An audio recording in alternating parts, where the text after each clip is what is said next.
Hi, welcome back to Mind Control. I was 27 years old, October 8th, 1985, in Larity's Comedy Club.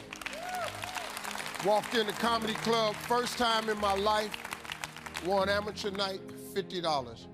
Drove 40 minutes home, cried all the way home. This girl I rode with, she said, "Why you crying? It ain't but $50. You don't even understand. I'm born." She said, "What you mean you born?" I said, I know what I'm gonna do the rest of my life. She said, "You ain't winning but $50.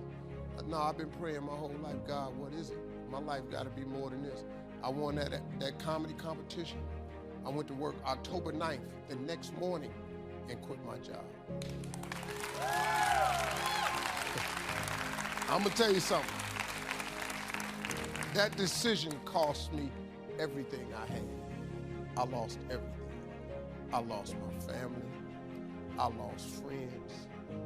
I lost everything. I became homeless. I lived in a car for 3 years. But I just saw this vision. I just pursued it. I said, wow, that's it.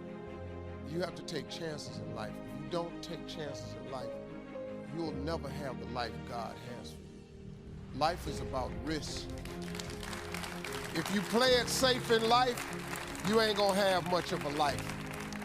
If you play it safe, you won't have much of a life. Life is risk.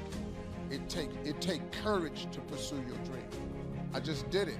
It cost me everything, but eventually, God is very good, man, when he sees you take a leap of faith.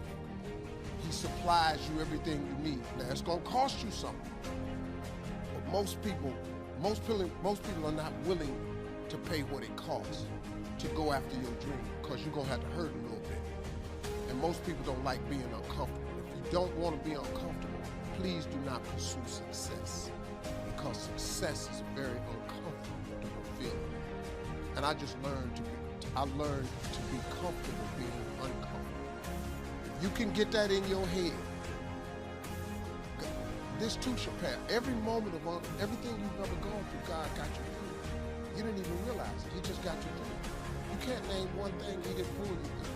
Well, I lost my mother. I'm still grieving over that. I lost my mama 21 years ago. I still grieve over it, but I'm here. You know, I got through it. You're gonna get through it. But you gotta take chance in life, man. Can't play it safe, y'all. You gotta jump, you gotta go for it. Let's go.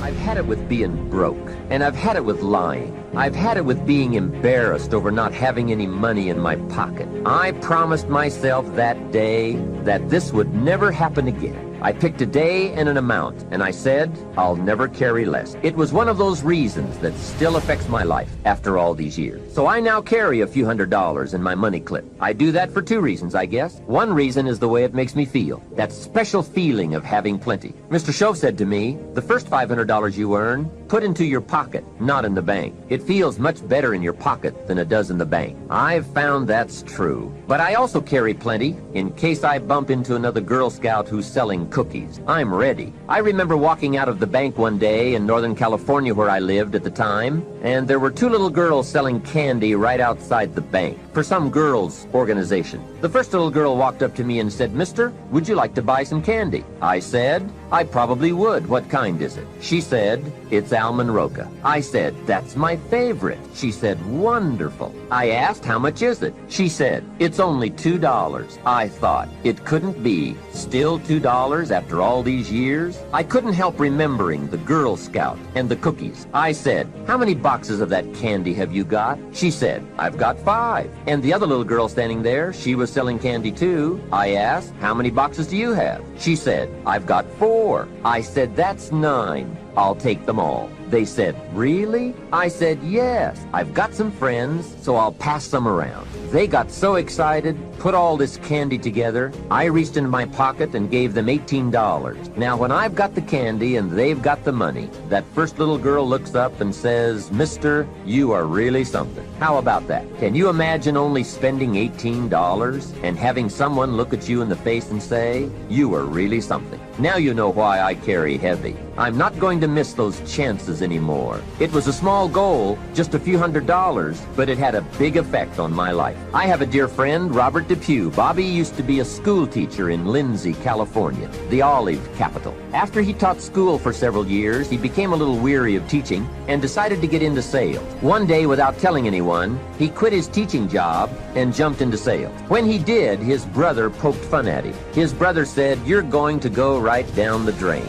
You had a good teaching job. Now you're going to lose everything you have. You must be out of your mind." He put him down something fierce. Bobby said, "The way my brother acted made me so angry, I decided to get rid." I believe it gives you satisfaction. Have you ever bitten into like a great steak and like, oh my gosh, it's delicious? You ever had that happen, yes or no? Did it make you not want the next bite more? Or did you want it more? See, there's a part of your brain, there's serotonin in your brain. The more you celebrate your wins, you celebrate when you're here, you have fun along the way, it begins to train your brain, you want to go to the next level. But if you cheat yourself from the celebration, you cheat yourself from the joy, it's always just a grind. Eventually there's this thing called frying and burnout where your brain doesn't want to do it anymore because it's not pleasurable. It gets no dopamine hit, no serotonin hit, and it wants to stop. You have to be blissfully dissatisfied. I talk about this in one of my audios and my book. My wife's a great example of this. We're complete opposites. I'm running out of time. I'm a super aggressive achiever. My wife, I call my wife, she's easy happy, easy satisfied. If we were living in a log cabin in the middle of nowhere, but we could cuddle up all day long and kissy kissy, she'd be happy all day long. She wears jeans and t-shirts. She could care less about material things. She could not tell you within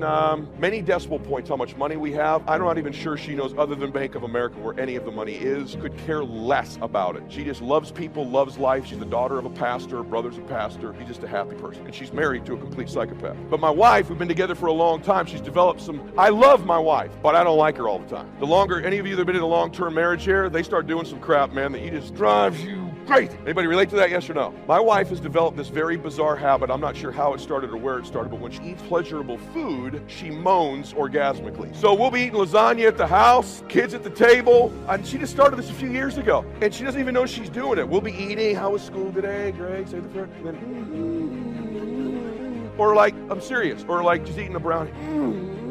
I'm like, that is so weird. Stop it, in front of the kids. What is wrong with you? She's like, what am I doing? I'm like, I don't want to even tell you, but like, it's really uncomfortable. Stop it. She's like, it tastes so good. I'm like, babe, we got it, stop. But she doesn't know she's doing it. So my son's birthday happens. We're at this restaurant, and she's hot. My wife's super hot, right? So, and I say that, being married a long time, he's hot, dude. And so we literally walk into this place, and there's some dudes checking her out, and I'm Italian, and I was in a bad mood, and you shouldn't look at my wife more than about one time, right? So these guys look at me, and my kids know, now that I've become a public person, I've gotten better at this stuff, but like, you get to look at her once, maybe twice. You turn around with a whole table full of people, come slap the shit out of you, right? Excuse my language. So these guys are looking at her a little bit too long, and they're on the edge. They didn't know it, but they're about to get slapped. They didn't, you know what I'm talking about, guys, right? They didn't know it, but it was getting close. You do it again, I'm gonna slap you. Sure enough, we're at their table next to them. Her steak comes, takes the first bite.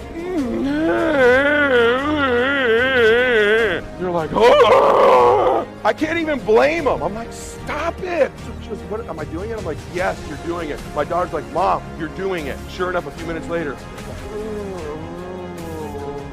I'm like, this is embarrassing as hell. I can't even go slap these guys. These dudes are literally losing their minds, right? So we leave the dinner, we get home, we're getting ready to do what married people do after a night out. She's in the bed, and I go, hey, you know what I'm gonna do? We'll go upstairs and grab a steak. And I'm throwing this thing in his bed with us, because I've never heard you make these kind of noises before. So we're throwing this steak in the mix, right? She's like, and she literally says to me, she goes, it's just so blissful. And I'm like, that's a training, because I'm dissatisfied and you're blissful. And I'm gonna tell you something, there's a lot of validity. You need to learn to be in bliss as you're dissatisfied. That bliss will cause you want to take next bite, next haul, next finance. At that same dinner, my daughter said to me, hey Dad, my daughter's pretty, like she's like me. My son's sweetie like his mom. My daughter goes, hey Dad, what's up with the midlife crisis? She saw the video, I go, midlife crisis? What are you talking about? She goes, come on, social media, you're growing the beard out, the tight t-shirts, you're going through a midlife crisis. And I go, you know what, you're right, I am. Here's what you don't know. I was going through a young life crisis. When Daddy was 20 years old, I was going through a crisis to get to the next level at 21. I was going through a crisis when I was 28 to be better at 29. I was in a crisis when I was 35 to be a better version of me at 36. And guess what, boo? When Daddy's 55, I'll be in another crisis before I get to 56. And that's a fact. Anybody that knows me, if you want to adopt one of my personality traits, I'm in a crisis to get to the next level. So what do you do when you're a doctor and you can't check in your own hospital? What do you do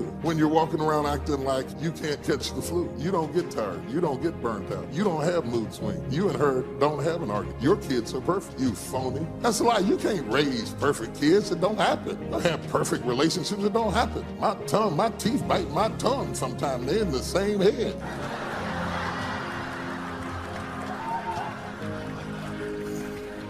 I mean, and there's no warning and nothing right in the middle of eating a hot dog. Just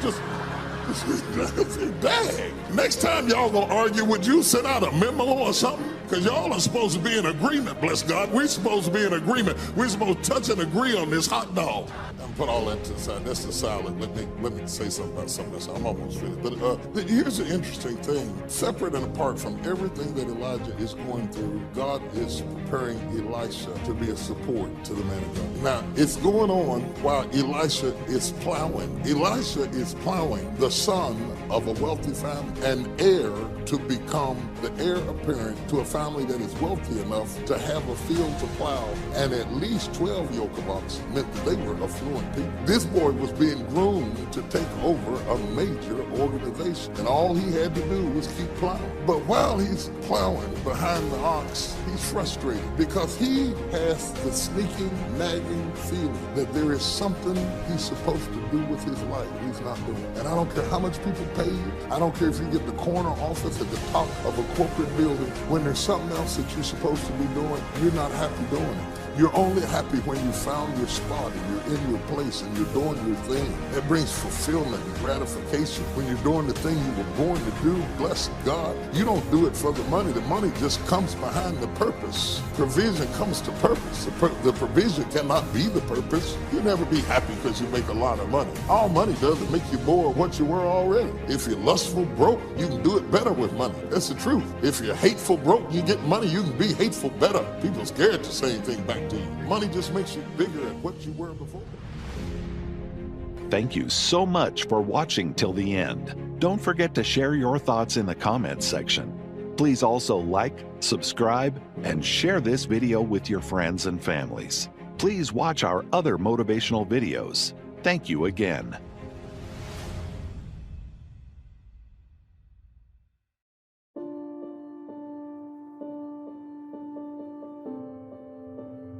Yeah, see, ladies and gentlemen, it makes a difference. The only time I really appreciated having money was when my mother became ill. My brother called me and said, Leslie, yes, Mama's been sick and we're going to put her in a nursing home. Wesley, we can't do that.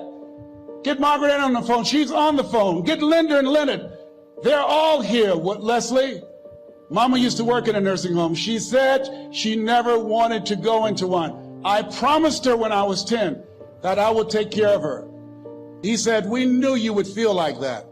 And this is why we did such a thorough job interviewing the various nursing homes. And we have found the one that's ideal. I said, hold it, just a minute. She took care of us. See, I had a problem. I couldn't understand how one woman, 46, domestic worker on Miami Beach, can raise 7 children who couldn't take care of themselves, but 7 children couldn't take care of one woman. I had a problem with that. So I resigned from the Ohio legislature and I went back to Miami to take care of Mama. And I'll never forget taking her to Jackson Memorial Hospital. The receptionist said, as she looked at my mother, looked at me, she didn't say, how you doing? Are you uncomfortable? Are you in any pain? The lady just said, what kind of insurance do you have? And I stepped forward and I said, she has Les Brown Unlimited. Give my mother what she needs. I can write a check for her. My best friend, Lonnie Cotton, wrote on the paper at 10, he wanted to be a doctor. This was an impossibility. Lonnie can't even read. When we in the reading group, he started a fight so he can get thrown out to the principal's office. What doctor you know can't read? I knew Lonnie wasn't going to be no doctor when he said that. I knew he was just writing stuff on the paper. What you want to write on your paper is what you're gifted at. What are you gifted at? What is the thing that you do the absolute best with the least amount of effort? That's your gift.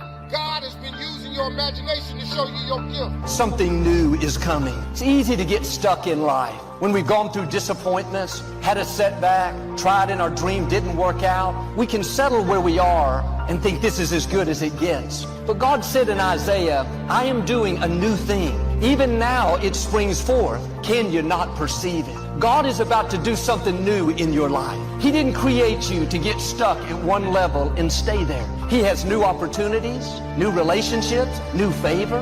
It may look like you'll always struggle in your finances. So get ready, something new is coming. Promotion, opportunity, doors opening that you never dreamed would open. The medical report says you have to live with that sickness. It's been a long time. God is saying, I'm doing a new thing. I'm restoring health.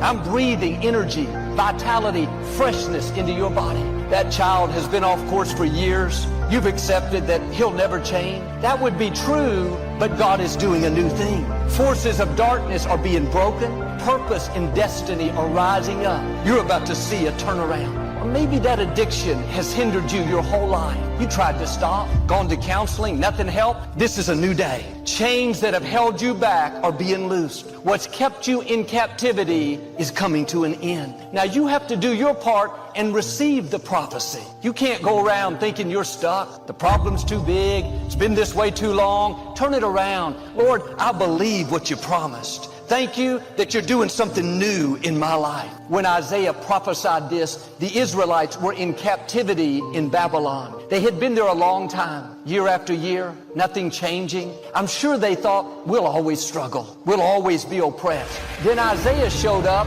and said, get ready. God is doing a new thing. They could have thought, yeah, right. Have you seen these enemies? Look how powerful they are. All the circumstances say we're stuck. We'll never live an abundant life, never own our own homes. Our children will never be free. Don't talk yourself out of the new thing God wants to do. The odds may be against you, but the Most High God is for you. The Israelites had been through many struggles, had unfair things happen. They had made mistakes, brought the trouble on themselves. They could have been sitting in self-pity, discouraged. But Isaiah said, forget the former things. Do not dwell on the past. Behold, God is doing a new thing. The principle is, if you're dwelling on the past, you won't see the new thing. If you're focused on who hurt you, what wasn't fair, why did this friend walk away, then you'll miss your destiny. God is saying, forget the former things. Quit dwelling on your mistakes. This is a new day. Living in regrets will keep you from new opportunities. Reliving your mistakes will stop the new favor. As long as you're looking back at the old, you won't see the new. When you drive home today, there's a big windshield in front of you and a very small rear view mirror. The reason it's so small is because what's behind you is not nearly as important as what's in front of you. Where you're going is what matters, not where you've been. Is there something you need to forget so you can see the new thing? Something you need to quit dwelling on so you can step into the favor and abundance that God has for you? When someone hurts you, they do you wrong, if you keep thinking about it, then you're letting them continue to hurt you. Don't give them your power. You have to let it go. Give it to God. He saw what they did. He saw your tears, your heartache. He has beauty for those ashes. But here's the key. You have to let go of the ashes before you can see the beauty. It's an exchange. God says, you give me the ashes. You quit dwelling on the hurts. You forgive them. You move forward with your life, and I'll give you the beauty. I'll do something so great, so rewarding, that you don't even think about what you lost. The new thing God has for you, the new people, the new opportunities, the promotion, healing, influence will be better than you ever dreamed. The Israelites were in captivity. Not only were the Babylonians holding them, but all around them was the desert. Even if they escaped, they couldn't survive. But Isaiah explained what the new thing was. He said, God will make rivers in the desert. What looks like barren ground will be turned into fertile land. God was saying, this new thing that I'm about to do, it's not going to be natural, it's going to be supernatural. That's why you can't figure it out. It's not going to be logical. What God is about to do is going to be unusual, uncommon, out of the ordinary. You're going to see rivers where there should be dry places. The scripture says, even in famine, the righteous will have more than enough. Seems like in famine, you would barely get by. But God does things that defies the odds. Don't limit this new thing to what you think can happen. If I can just learn to live with this sickness, no, God is going to free you from the sickness. If I can just pay my bills, Joel, I'll be happy. God's going to bring you into overflow. If my child will just stay out of trouble, that child is going to do great things. You may not see how. That's okay. It's not up to you. It's up to God. He's the one that makes rivers in the desert. He's the one that parts Red Seas, cures the lepers, multiplies the food to feed thousands. A lady told me how her relative had passed away and left her a small inheritance. She decided to invest it in real estate. She bought another house and was going to rent it out. The first people that came along seemed like fine people. They worked for a nonprofit that helped children. She thought this couple would be perfect. She didn't do all the background checks that she should have. Turned out they were dishonest. 3 months into the lease, they stopped paying rent and didn't tell her. She had it set up to go to the bank. She thought everything was fine. They kept her from getting the notices. Well, several years went by and eventually the house was foreclosed on. She lost all of her money. She could have been bitter, upset, tried to get revenge, but she said, I didn't make a big deal about it. That takes maturity. It's easy to make a big deal when we're hurt, betrayed. Why did this happen? I'm going to get even. You have to forget the former things. Do not dwell on the past. That means don't let the hurts, the bad breaks, the times you were taken advantage of sour the rest of your life, cause you to live with a chip on your shoulder. God knows how to vindicate you. He knows how to pay you back. Year after year, she kept being her best. Nobody even knew she went through the bad break. She didn't go around complaining, discouraged. She had a song of praise. God sees when you're in the desert. He's watching you in the lonely nights, the times you were betrayed. You felt like giving up, but you kept going. You could have held a grudge, but you forgave. You kept moving forward. Was it easy? You were hurting. The pain was real, but you didn't let it stop you. 6 years later, this lady got a check in the mail unexpectedly from the bank for $125,000. They said, we sold the property and this money belongs to you. She didn't even pay that much for it. She made a profit. God knows how to make rivers in the desert. He knows how to pay you back for the wrongs.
Most of the time today, when people say they're on their grind, they overslept, they're laying on the couch and they're eating cereal.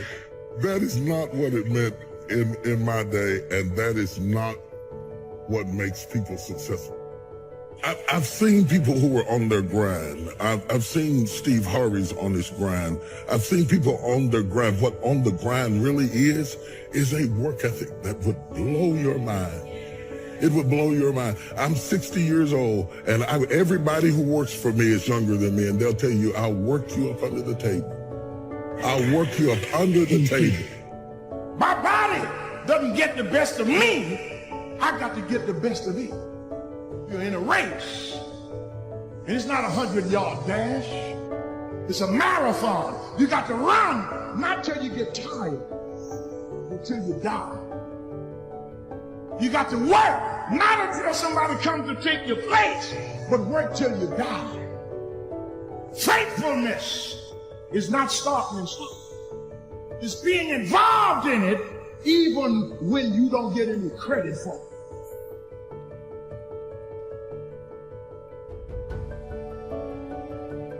Because we can get twice as much done if we quit worrying about who got the credit. I'm not looking for credit, I'm looking for a reward. It's not about credit because it's about a reward when you stand before God. Rather as a wolf. In the morning, devour the prey, and in the evening, divide the spoils. Notice the time clock there. In the morning, you devour the prey while you're young. In the morning, you should devour the prey. In the evening, you should divide the spoils. If you don't devour when you're young, you'll have nothing to divide when you're old. Hear me, people. In the morning, devour something. Throw your whole self at something. You'll never know what you can do and what you can be until you throw your whole self at it. Devour it. I mean, devour it. Don't try it. Devour it. Attack it. Attack it like you're going to kill it. Devour the prey. And in the evening, you divide the spoils. We have it backwards today. We want to divide the spoils in the morning. So we're blinging when we ought to be devouring. Don't worry about whose name you wear when you're young. Worry about your name.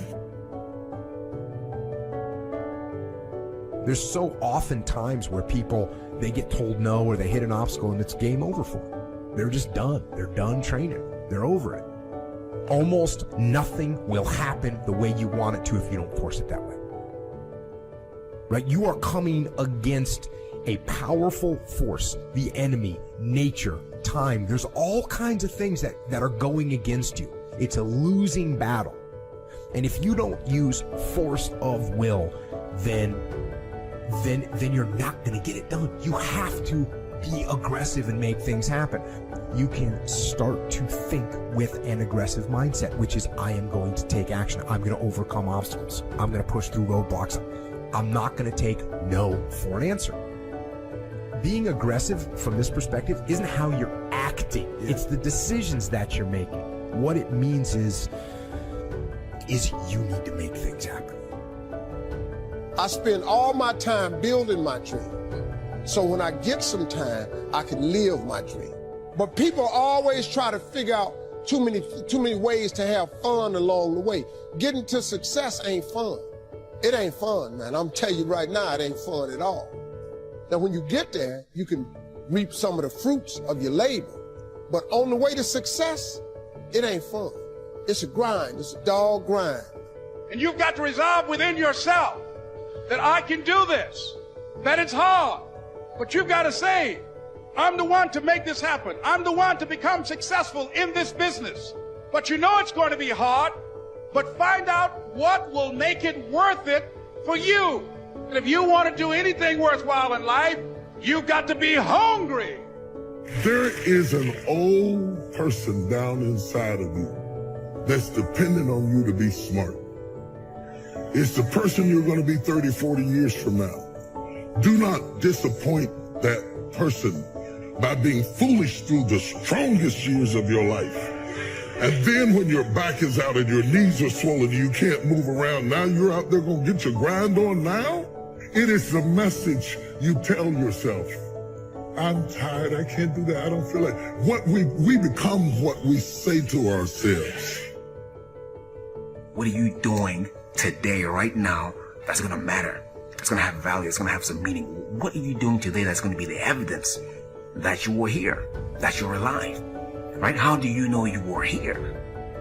If you will change, everything will change for you. You don't have to change what's outside. All you've got to change is what's inside. To have more, you simply have to become more. Don't wish it was easier. Wish you were better. Don't wish for less problems. Wish for more skills. Start working on yourself, making these personal changes. I want my craft to get better, my business operations to get better, the things I do to get better.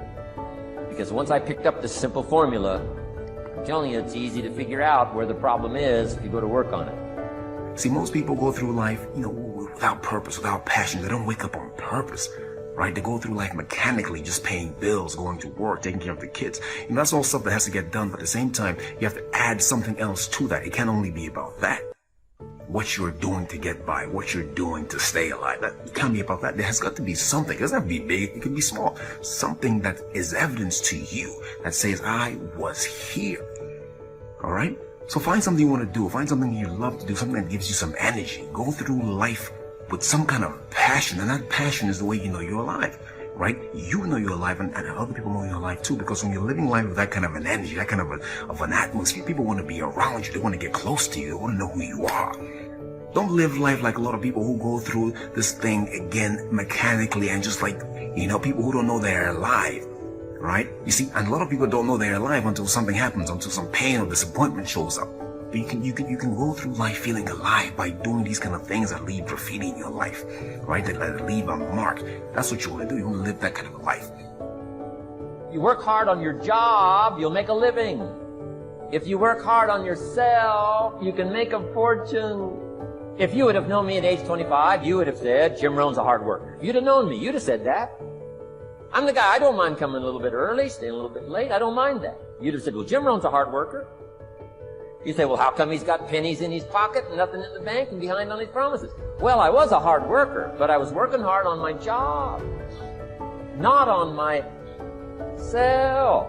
Make yourself more valuable to the marketplace. I'm telling you, you can so dynamically change your income, and economics is the least of the values that you can start earning in terms of equity if you'll start working harder on yourself than you do on your job.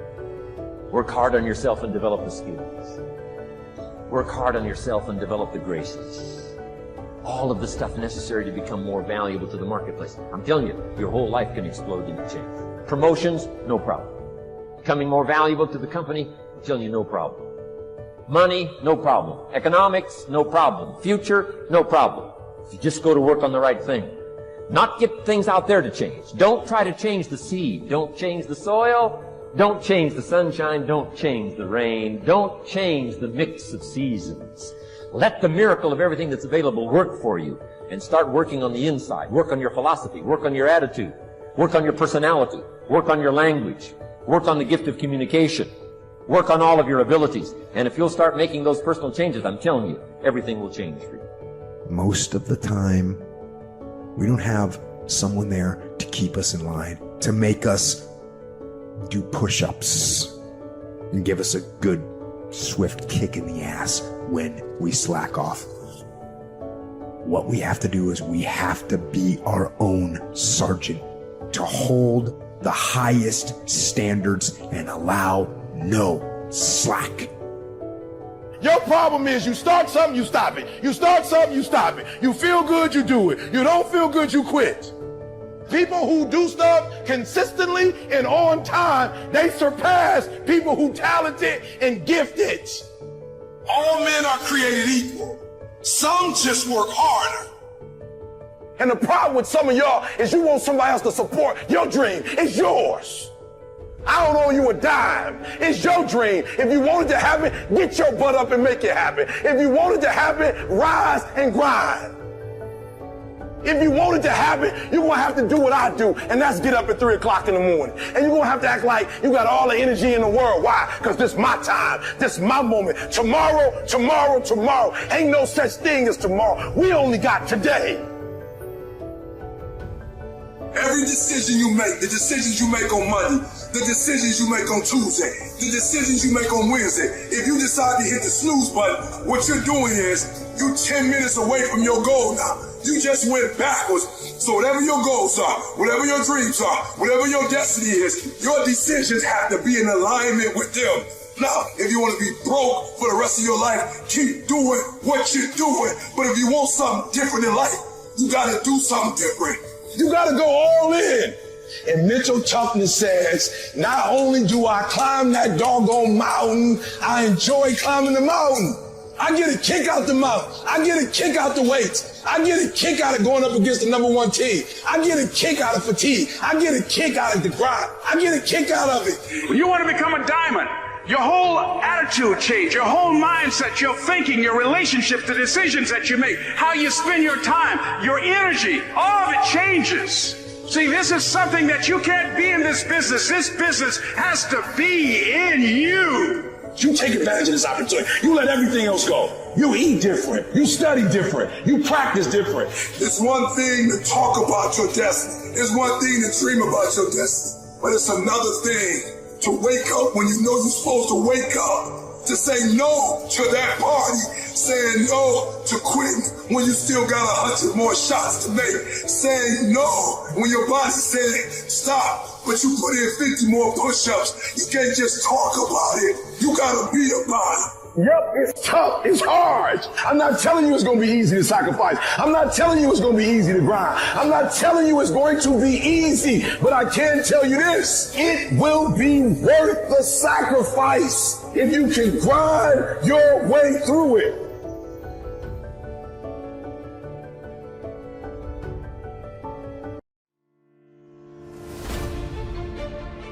One of the things I tell young men, well, and young women as well, but the young men really need to hear this more, I think, is that you should be a monster. You know, because everyone says, well, you should be harmless, virtuous. You shouldn't do anyone any harm. You should sheath your competitive instinct. You shouldn't try to win. You know, you don't want to be too aggressive. You don't want to be too assertive. You want to take a back seat and all of that. It's like, no. Wrong. You should be a monster, an absolute monster. And then you should learn how to control it. Being aggressive. That means you are ready to attack. As I always point out, this doesn't mean you walk around with your chest puffed out, ready to bang heads with everyone around you. It doesn't mean you confront people physically or mentally head on without a tactically superior plan. No. What it does mean is that you are going to get after it. You are going to move fast. You are going to think fast. You are going to outthink and outmaneuver the enemy. If I think the enemy is going to attack me, I'm going to attack them first. If I think they are going to seize a piece of terrain, I am going to be there waiting for them. If I think the enemy is going to flank me, too late, I'm already flanking them. I view aggression as a fire in your mind that says, I am going to win. I am going to battle, and I am going to fight, and I am going to use every tool I have to crush my enemy. And that is what aggression is to me. The unstoppable fighting spirit. The drive. The burning desire to achieve mission success using every possible tool, asset, and strategy and tactic to bring about victory. It is the will to win. And if that kind of internal, relentless aggression is your default mode, you'll win.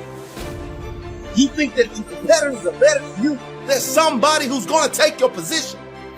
Turn up your game. Step up to the next level. Take practice more serious. Put more hours in. Put more time in. Challenge yourself to reach another level. Challenge yourself to beat your competitors.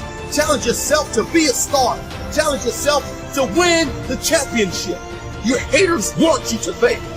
Write down Make the decision that you won't give up. Make the decision that you won't give in. How? Why? It pushes me to another level. Pushes me to doing things that I didn't know I could do. It pushes me to be great. Greatness is not only talked about, it's about the work that you put in. So let's say you start at $5 an hour. Here's what everybody has the opportunity to climb the ladder. Now first, all you need is what? A chance. That's all everybody needs is a chance. And a start, and now education. As to how to take advantage of your chance, how to get started, and use your education to move up this ladder, speaking financially. Now there's a lot of ways to grow, but speaking financially, this is the deal. So you start at $5 an hour. Now the first key is, how do you increase the $5? And there's several philosophies to increasing the $5. Here's number one. Wait for them to raise the minimum wage. Right? Wouldn't that be one philosophy? Now the last time it took how many years? Several years to raise the minimum wage, which is okay. I'm not saying it isn't okay. It's one way to get an increase in income is to wait for the minimum wage. Okay, here's the next philosophy. To wait for a raise, which is certainly legitimate. Now the question is, how often do the raises come? Every 6 months maybe, 1 year, they do what? A review? What if you miss the review? Well, you got to wait another 6 months or maybe a year. So that might take quite a while to go from 5, let's say, to 6. Here's another philosophy. Go on strike. Here's the philosophy we call by demand, to demand more. And if you don't give me more, I'll go on strike. I won't work. Which is one philosophy. To get more by demand. Now here's the problem with demand. Make the note. You can't get rich by demand. You might get a few more pennies. You might get an extra dollar. You might get an extra benefit or something, but you can't get rich by demand. Here's why. Not that it isn't America, and not that it isn't that economically now we're doing incredibly well. But here's why you can't get rich by demand. It's the wrong philosophy. And here's what would be tragic all your working life. To live in the right country and have the wrong philosophy. So you can't get rich by demand. Then how could you get rich in America? It's very simple. Change your philosophy. And what would be the new philosophy? Answer. You get rich by performance, not by demand. Now, my mentor says, some people don't just make $5 an hour. They've moved up to $6. How easy would it be to get to $6? Probably pretty easy. If you work for McDonald's, they paid you $5 an hour, hauling out the trash. If you whistle while you haul out the trash, they'll pay you $6 an hour. Right? Here's an unusual person. They deserve $6 just because of their attitude. Wear the hat, say yay McDonald's. So for that, you get an extra $1 an hour because the company recognizes, hey, looks like this is going to be an oncoming person. So it's not that difficult to go from 5 to 6. But here's what's interesting. Some earn $50 an hour, 10 times as much. How could you multiply your income by 10? One, you probably couldn't do it waiting for a raise. Certainly you couldn't do it waiting for them to change the minimum wage. And you certainly couldn't do it by demand. Because usually when they make demands, they don't demand that you multiply my income by 10. People don't go on strike for multiplying their income by 10, usually, right? It's just a little increase. So, how could you go from 5 to 10? Interesting. But that's not the end of it. Can you think of somebody that makes $500 an hour? My Beverly Hills attorney, yes. You can think of some, right? Make $500 an hour. Now, 500 multiplies by 10 again. Not just once from $5 to 50, but from 50 to 500 is multiplying by 10 again. Can you multiply by 10 and then multiply by 10? And the answer is yes. One, living in the right country is an advantage. But here's the greatest advantage, having the right philosophy. Now, $500 an hour is not the end of the story. Would a company pay someone $26 million for 1 year's work? And the answer is yes. They do it all the time, right? Not because this guy went on strike. It's not how he gets the $26 million. A change and a shift in philosophy here starts to change everything. Now, My mentor said, you can climb this ladder, Mr. Rohn, as high as you wish to climb it. We're just talking economics now. There's a lot of other values to go for, but speaking economically, you can climb this ladder as high as you wish to climb it if you'll follow this philosophy. Here's what he said. You that have been around for a while have heard me say it. He said, learn to work harder on yourself than you do on your job. Learn to work harder on yourself than you do on your job. I got the message, age 25. Then he added, if you work hard on your job, you can make a living, which is noble. If you work hard on yourself, you could make a fortune, which is exciting. I had never heard that kind of philosophy. Working harder on yourself than you do on your job. Work hard on your job, make a living, which is fine. Work hard on yourself, make a fortune, which is super fun. Or working hard on yourself starts to multiply your value to the market. So we're talking about bringing value and being value to the marketplace. This is the key. We don't get paid for the time, we get paid for the value. Then he put it in the form of a philosophy that I've been teaching now all these years, which is so important. And now let me give you that philosophy. He said, success is something you attract by the person you become. Success is something you attract by the person you become. Success is not something you pursue, chase, run after. Success is something you develop, something you become, to attract success. Here's the theme of leadership. To attract attractive people, you must be attractive. To attract skillful people, you must be skillful.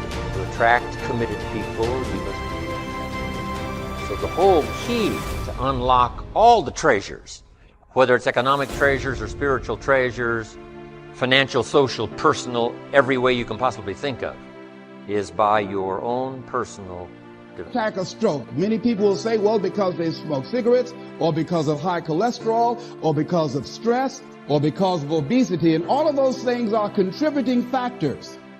But ladies and gentlemen, more heart attacks take place in this country on Monday morning between 8 and 9 a.m. That's when the majority of people who have their first heart attacks have them. 85% of the American public, according to recent studies, are going to jobs that they hate, working on jobs that do not challenge them. They get sick thinking about going. Migraine headaches. After the Sunday afternoon football game or 60 minutes, the anxiety began to build. And come Monday morning, they drop dead of a broken heart. Some of you ought to think about not going to work on Monday.